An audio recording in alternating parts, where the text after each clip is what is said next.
Fala minhas amigas, fala meus amigos, tudo jóia? Eu sou Saulo Novaes e você está no Papo no Auge, um programa voltado à troca de ideias, gerando conteúdo muito inteligente por essas ondas sonoras, sempre um especialista por episódio, muito conhecimento sendo gerado de modo a amplificar a voz da ciência, a voz docente, a voz da educação. Esse é o nosso propósito. Vamos pro auge em 2026.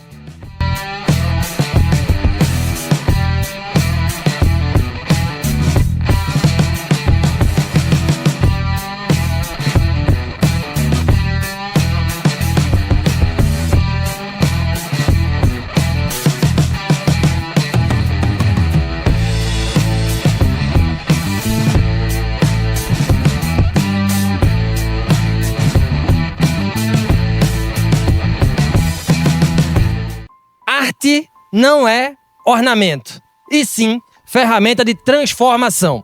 No episódio de hoje do Papo no Auge, mergulhamos no projeto Pensar e Criar Arte para Todos, do Instituto Ímpar de Joinville, que acaba de lançar um catálogo de obras criadas por participantes das oficinas do projeto, oficinas estas idealizadas pelo professor José Mauro Silva. As oficinas ocorrem há 8 anos em Joinville e são destinadas a pessoas com transtornos mentais, deficiência intelectual e neurodivergentes. Além de professor, José Mauro Silva transita pela arquitetura, pelo design, pela música, pela filosofia e pela história do grande Fluminense. Professor José Mauro, seja bem-vindo aqui ao Papo no Auge, tá? É bom tê-lo aqui nessa casa que nos acolhe tão bem. Gratidão, Silvana, mais uma vez, por abrir esse espaço. Obrigado, de verdade, tá? Antes de falarmos de arte, professor, eu queria saber do senhor, a gente estava falando aqui em off, né, sobre arquitetura, sobre filosofia, o que é que ele levou para a docência, para a filosofia, para a arquitetura? Seja bem-vindo, tá? Boa noite, Saulo, boa noite ao público do Papo no Auge, né, agradecer a Silvana mais uma vez aqui também, muito feliz de estar aqui no Sebo mais uma vez, né, podendo gravar essa entrevista, podendo falar de arte, de cultura, de filosofia, de coisas que eu amo e que fazem parte da minha vida, né. A docência, para mim, foi uma coisa muito natural. Na verdade, ela começou ainda na adolescência, porque eu comecei a aprender a tocar violão e eu vi que eu tinha alguma facilidade em aprender, então eu aprendi algumas coisas e assim que eu tive alguma condição de ter alguma coisa para poder tocar, os meus amigos começaram a me procurar para que eu ensinasse a eles a tocar. Então eu comecei na docência dando aulas de violão para os meus amigos, Legal. Ainda na adolescência. Né, depois já ir entrando na faculdade, eu já envolvido com a arte, com desenho desde menino, né, que é uma coisa que me acompanha desde a minha infância. Minha mãe também é artista plástica, né, então me acompanha desde menino. Então na faculdade eu acabei, como maneira de estágio, como maneira de conseguir uma grana, na época da faculdade de arquitetura, comecei a dar aulas de desenho artístico em escolas de arte, né, para crianças. Então eu comecei ainda antes de ter o nível superior, eu já estava trabalhando na docência, né? Depois comecei a dar aula particular de desenho para criança, enfim, e assim foi levando, né? Depois que a arquitetura entrou na minha vida de forma definitiva, e aí foram quase mais de 30 anos aí dedicados à arquitetura, né? Trabalhando como arquiteto aqui no Rio e aqui em Joinville também, né? E a docência também foi uma consequência. Eu acabei indo lecionar, né, em faculdade de desenho industrial, design de produto, design de interiores, né? Cursos técnicos. E a docência foi uma coisa que veio naturalmente pra mim, assim. E a filosofia, quando foi a guinada aí? Como é que foi a entrada da filosofia na sua vida? A filosofia é uma coisa bem, bem curiosa, né? Quando em 2009 eu comecei a cursar o mestrado em Patrimônio Cultural e Sociedade aqui na Univille, né? Eu tive uma aula de filosofia com um grande professor, né? Professor Euler Renato Westphal, que é um grande filósofo, um grande professor também. E ali eu tive os primeiros contatos mais profundos com a filosofia através das aulas do professor Euler, né? E comecei a me interessar, comecei a estudar por conta própria, né? E aí, em 2021, eu tomei a decisão de fazer uma faculdade de filosofia, de me tornar um professor de filosofia. Mas eu já tinha o projeto Pensar e Criar, onde eu já usava a filosofia e a arte como meios condutores, né? Para a gente poder acessar, né, esse lugar da arte, esse lugar de felicidade que é o estado de fazer arte, né? Boa, belas palavras, professor. Professor, veja, continuando o nosso papo aqui, Para quem não conhece o Instituto Ímpar, tá? O que é aquele espaço? Qual é a missão dessa instituição, professor? Na verdade, o Instituto Ímpar hoje não é um espaço, né? O Instituto Ímpar é uma instituição sem fins lucrativos, né? Formada por artistas, produtores culturais, né? Pessoas da saúde, da arte, da cultura, e tem por objetivo divulgar a arte, divulgar a cultura, né? Produzir trabalhos culturais, né?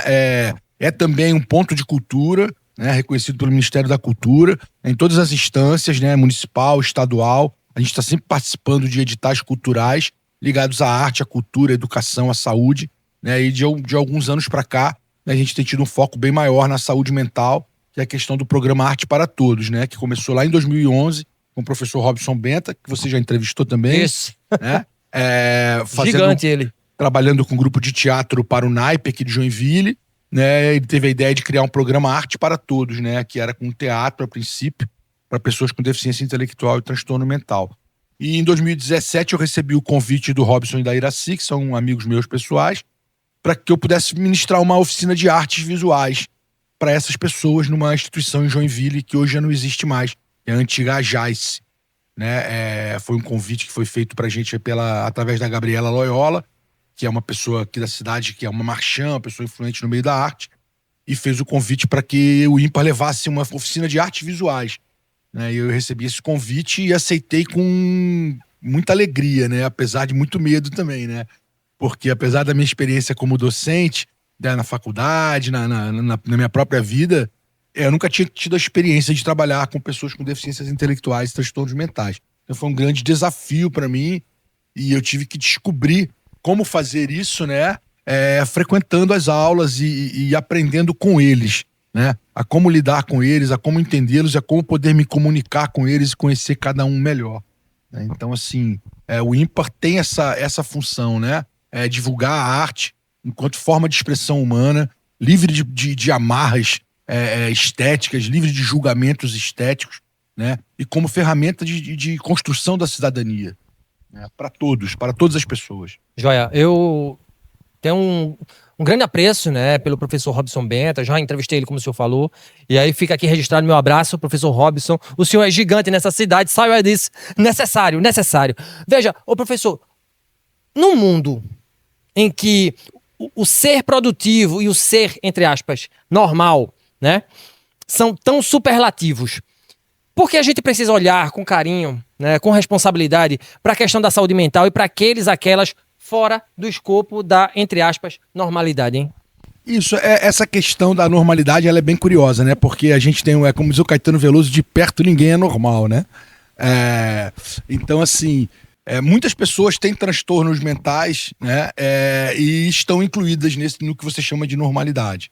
Porque às vezes não sabem que possuem um transtorno, nunca procuraram ajuda, acham que é uma fase, que estão aborrecidas ou que estão confusas, né? Então, assim, o que a gente busca, na verdade, não é um tratamento diferente para as pessoas com deficiência.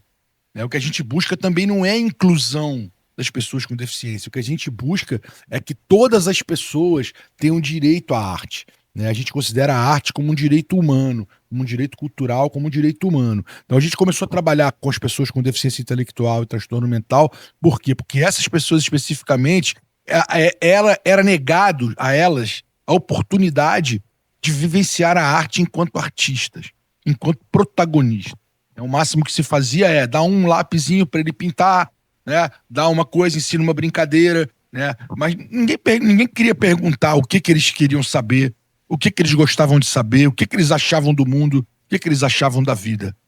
Então, assim, a arte vem como uma forma de libertar essas pessoas, né, dessa coisa da invisibilidade. Né? Então a gente começou a tratar esses alunos não só como eles são alunos com deficiência que a gente está dando uma oficina. Não, eu não sou terapeuta, eu sou artista. Eu não fui para lá para fazer terapia, arte-terapia. Eu fui para lá para pintar com eles, para descobrir o que eles tinham para dizer para mim, né? E eu estou descobrindo até hoje, né? Continuo descobrindo, é um processo contínuo, né? Infelizmente a nossa oficina não tem uma continuidade regular, porque a gente depende de editais culturais, né? A gente trabalha com editais culturais, né? A gente tem feito, sim, projetos ano a ano, né? E conseguido ter êxito nesses editais, mas a gente não tem uma oficina fixa, um endereço fixo. Né? A gente já realizou essa oficina em diversos lugares aqui em Joinville, né? No SOS, no NAIP, nos CRAS, no SER, né? Diversos equipamentos de saúde, onde a gente leva também teatros também. A gente já levou em diversos lugares, né? Inclusive até aqui na Livraria O Sebo, a gente já trouxe aqui atividades culturais, né? Então a gente tá nessa luta, tá nessa corrida aí o tempo todo, né? E o que a gente quer é acessibilidade plena. É muito mais importante do que a palavra inclusão, é a palavra acessibilidade plena, né? Para que todos possam ter acesso. Né? Esse catálogo que a gente está lançando, ele também está sendo lançado digitalmente no site do IMPAR, né? Com acessibilidade plena, com audiodescrição, com tradução em Libras, né? Para que todos possam, né, fruir do catálogo. Mesmo aqueles que não podem enxergar, mesmo aqueles que não podem ouvir, eles possam receber a mensagem, né, e perceber aquilo que está sendo mostrado no catálogo. Sensacional, professor, sensacional. O senhor falou, en passant, como foram criadas, como foi assim, o convite, né, para dar as oficinas. E eu queria saber como é que é o processo, professor. Como é que é o processo da oficina? Como é que é o trato?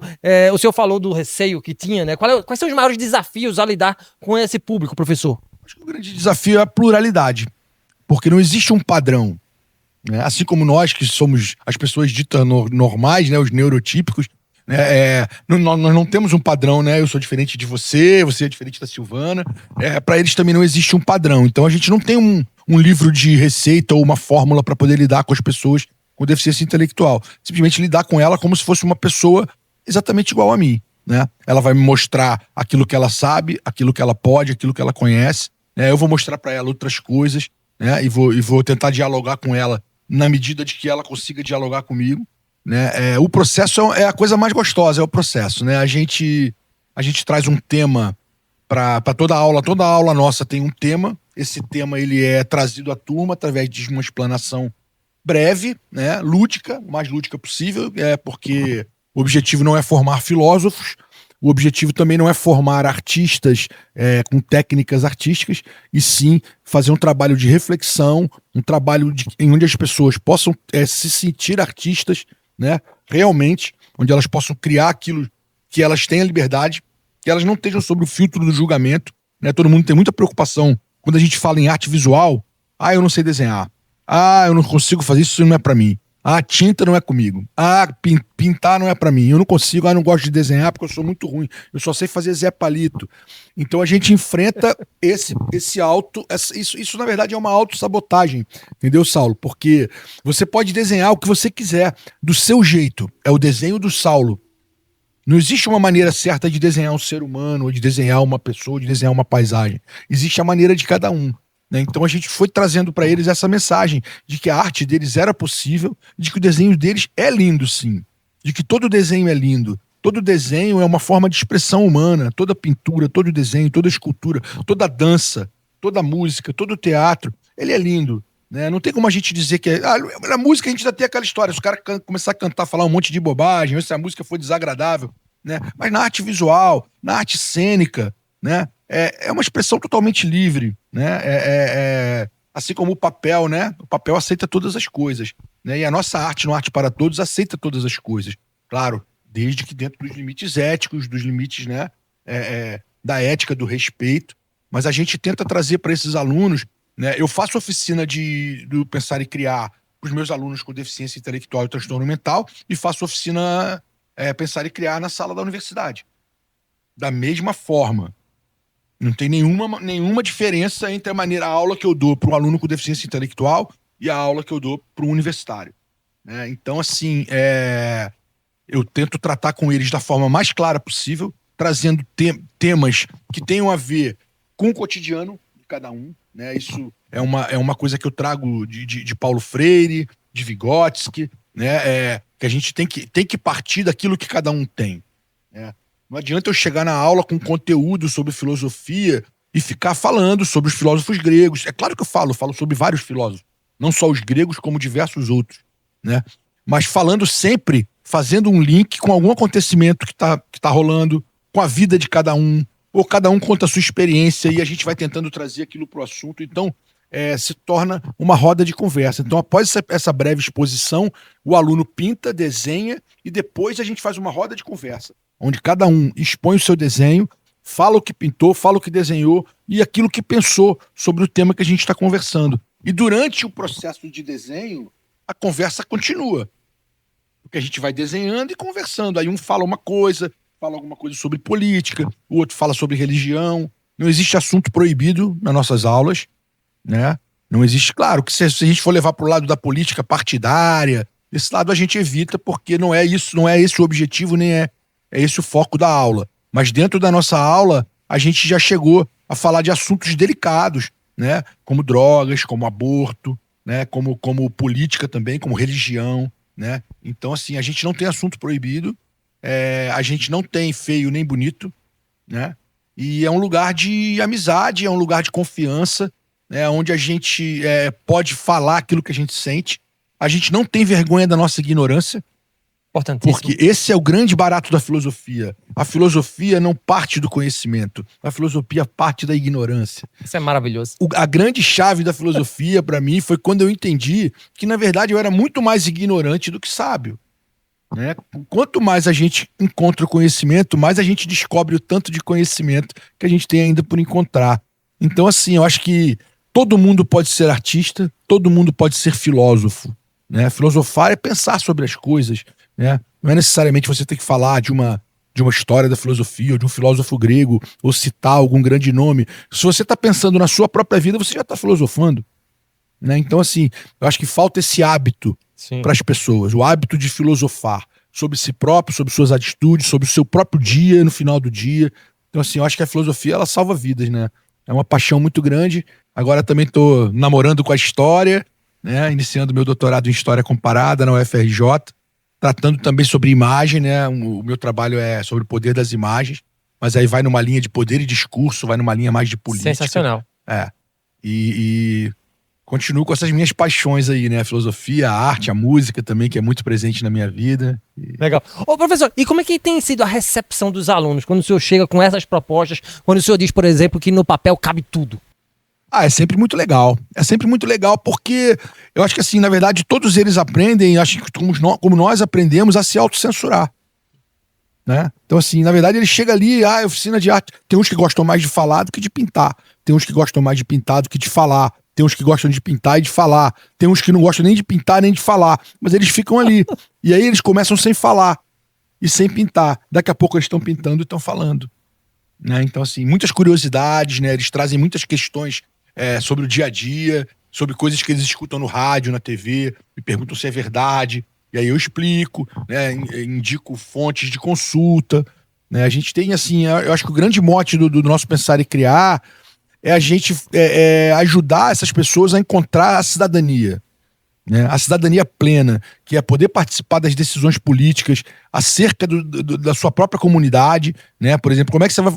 Uma pessoa com deficiência, ela tem que participar das decisões que dizem respeito às pessoas com deficiência, direto ou indiretamente, né? Então, assim, o que a gente tenta ensinar para eles é isso. Vocês têm opinião, vocês são protagonistas, vocês podem perguntar, vocês podem dizer que não estão gostando, vocês podem dizer por que não é assim, por que é assado e não é assim, né? Então, assim, um grande momento pra gente não foi uma atividade da nossa oficina, mas foi quando os alunos do SOS, que eram meus alunos do Robson também, resolveram ir até a Câmara dos Vereadores para fazer um protesto, porque uma das moças que trabalhava no SOS, ou no CRAS, no CAPS, ia ser transferida e eles gostavam muito da funcionária. Então eles se reuniram e foram numa audiência pública, né, e protestar, falando com os vereadores de Joinville. Então acho que nesse dia, né, eu olhando eles ali, olhando eles pedindo a palavra, e eles protestando, e eles levando cartazes,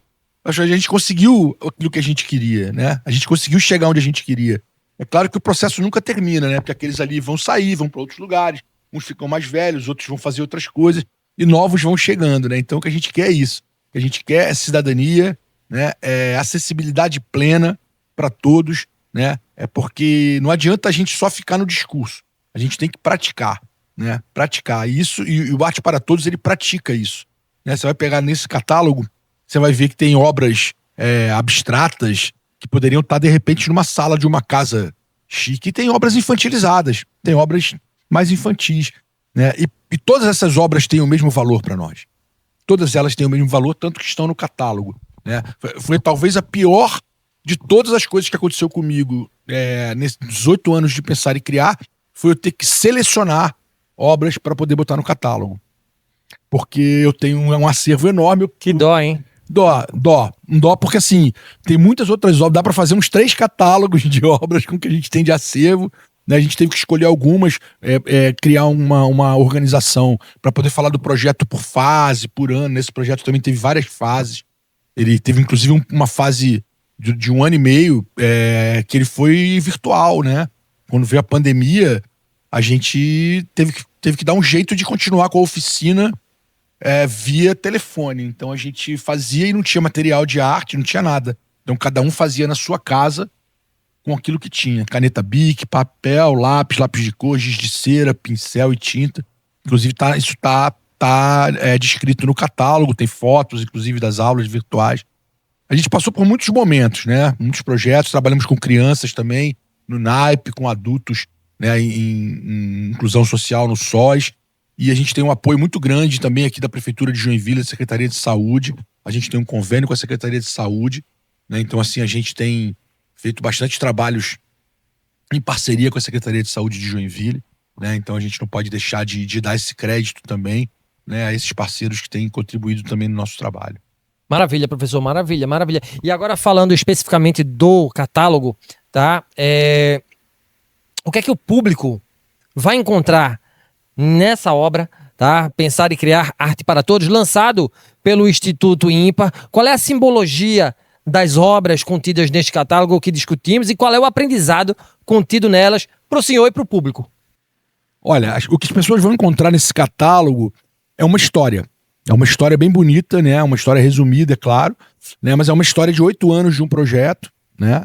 Que começou de maneira voluntária e de maneira meio que orgânica, porque ao chegar o primeiro dia na sala de aula, eu não tinha nem ideia daquilo que eu ia fazer, né? É claro, eu ia saber dar uma aula de artes, botar o pessoal para pintar, tal, mas eu não tinha nem ideia do que ia se transformar e no que isso ia acontecer, né, nesses 8 anos que viriam pela frente, tantas alegrias, de tantas conquistas do projeto, né, que já foi premiado em vários editais e continua sendo, né, nesse agora também.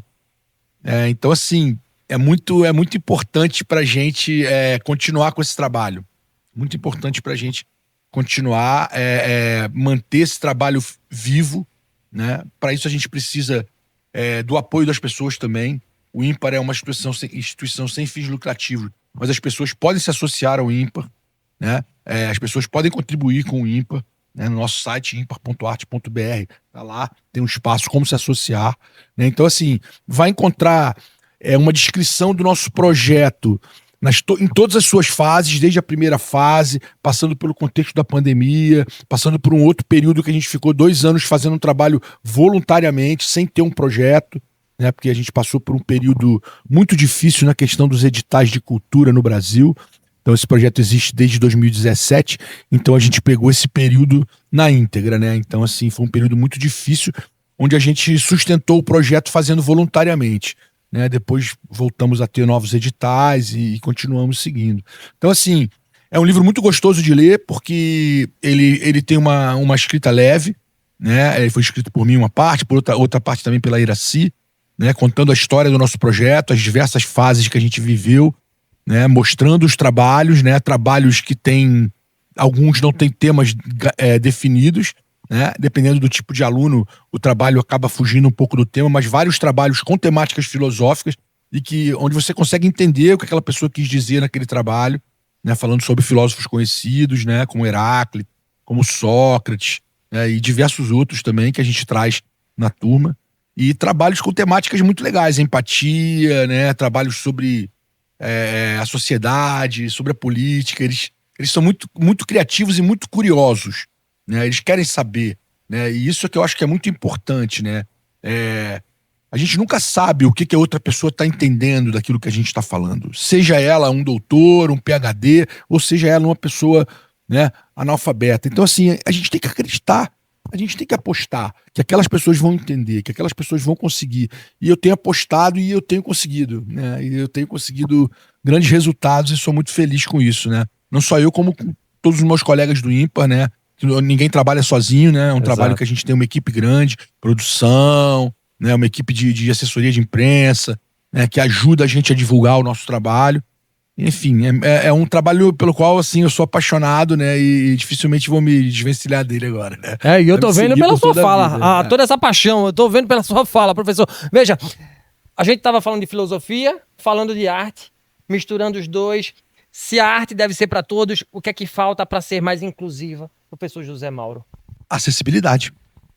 O que falta é acessibilidade, né? A arte, ela é para todos, ela tá aí. A arte é um direito humano, é um direito cultural. O que falta é acesso. As pessoas têm que ter acesso à arte, têm que perder o medo da arte, né? Não tenha medo de dançar, não tenha medo de cantar, não tenha medo de desenhar, né? A arte é uma forma de expressão humana. Então, assim, as regras estéticas são criadas pelos críticos, são criadas pelas pessoas que vão julgar, né? Que vão colocar em concursos ou que vão colocar à venda, né? E a arte não é só isso, a arte não é só técnica. É claro que a técnica é muito linda, é muito importante, né? A gente vai e a gente vê os grandes mestres da pintura e da escultura e a gente sabe que aquelas pessoas têm uma técnica diferente, né? E que aquilo tudo faz com que a obra de arte dele se torne realmente incrível, né? Mas a arte não está na técnica só. A arte também está no fato de você se expressar artisticamente, seja desenhando, cantando, dançando, representando. Então, assim, o que falta é acesso. Acessibilidade plena é isso que a gente quer, né? Para todo mundo, para que todas as pessoas possam fruir a arte, não só como espectadores, mas também como artistas. Todo mundo nasce artista. É isso aí. Arte para todos, acesso pleno. E com isso a gente chega ao fim do Papo no Auge de hoje. Eu conversei com o professor José Mauro Silva, autor do catálogo Pensar e Criar, Arte para Todos, que compila obras a partir de suas oficinas no Instituto Ímpar. Professor, obrigado por sua presença aqui no Papo no Auge. Eu agradeço muito. Quem quiser conhecer mais sobre a obra, sobre o seu trabalho, sobre o Instituto Ímpar, como é que faz, hein, professor? Obrigado. Nós temos um site, impar.arte.br, né? Logo vai estar sendo lançado o catálogo também de forma virtual, né? Com toda a acessibilidade. Lá a gente encontra não só o Pensar e Criar, como todos os outros trabalhos do Ímpar, projetos novos, projetos antigos, né? A gente pode conhecer quem são os professores do Ímpar, quem são as pessoas que fazem o Ímpar funcionar, né? O nosso site tem todas essas informações e também como se associar. É muito importante que a gente conte com a contribuição também da sociedade civil, né?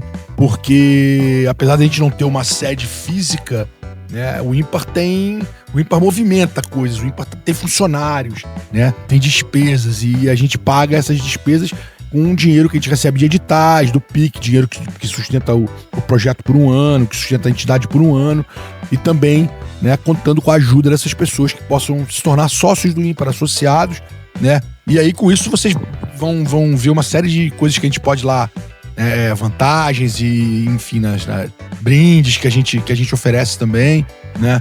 O Ímpar tá há 15 anos, esse ano nós estamos completando 15 anos, né? Trabalhando em Joinville, um trabalho de muito sucesso, né? E que a gente espera que ele cresça mais e mais e mais e que a gente possa levar essa mensagem para todo mundo, né? Arte para todos, todo mundo nasce artista e é isso aí, vamos ser felizes. É isso aí, vamos ser felizes e um salve bem grande ao Ímpar, ao professor José Mauro, que faz um trabalho belíssimo, ao professor Robson Benta, que também é o outro gigante aqui da cidade, já não canso de dizer isso.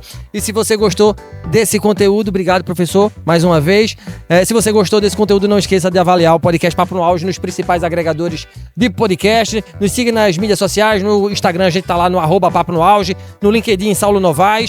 Compartilhe o nosso programa com a sua rede de amigos, porque aí a gente alarga essa inteligência coletiva, né? É super importante. Se você quer, o professor falou sobre associação, se você quer ser um sócio do Papo no Auge, se associe na plataforma Catarse de financiamento coletivo, para que a gente possa conversar com mais gente bacana, instruída, potente, como o professor José Mauro. Um grande abraço para todo mundo e bora pro auge. Até a próxima. Valeu! Show! E aí? Gostou? Ficava mais 2 horas conversando com Ai, fluiu.